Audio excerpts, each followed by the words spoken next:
bastante buena la ha organizado la colaboradora del programa de Ana Rosa con sus amenazas a compañeras como Belén Esteban o María Patiño, lejos de salir a flote va de mal en peor.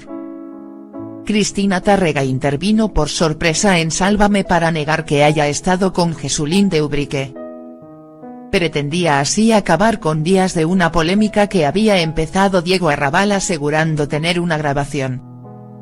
Pero, lejos de terminar, la polémica continúa y es que Sálvame tiene una grabación de lo que Cristina dijo en publicidad y no se emitió.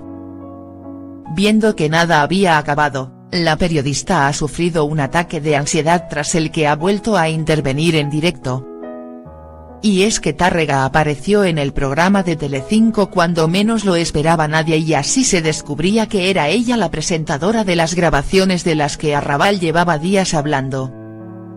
Evidentemente nerviosa, la periodista negó haber estado con Jesulín y también haber dicho que María Patiño sí lo tuvo con el diestro. Eso sí, reconoció que si dijo algo de la periodista sería por un enfado momentáneo. Pero Belén Esteban no entiende que primero diga que no dijo nada de Patiño, luego que no sabe y después que igual fue en un enfado. Hay que ser legales, si han pasado las cosas, han pasado.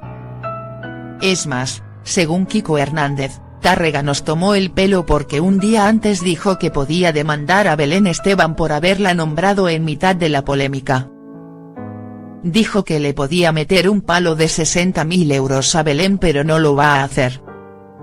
Y, a la vista de que la polémica continuaba, Tárrega ha sufrido un ataque de ansiedad.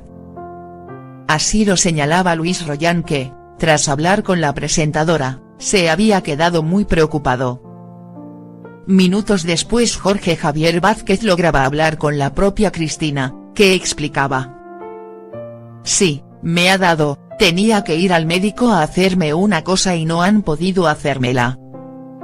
Durante una pausa, Cristina recibió una llamada de su madre y quiso zanjar la polémica. Me ha dicho que me quiere con mi verdad y mi verdad está en una sentencia.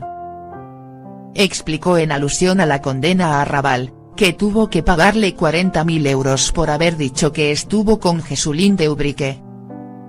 Además, negó que vaya a emprender medidas legales ni contra la cadena en la que trabaja ni contra productoras o compañeros que trabajen en esa cadena.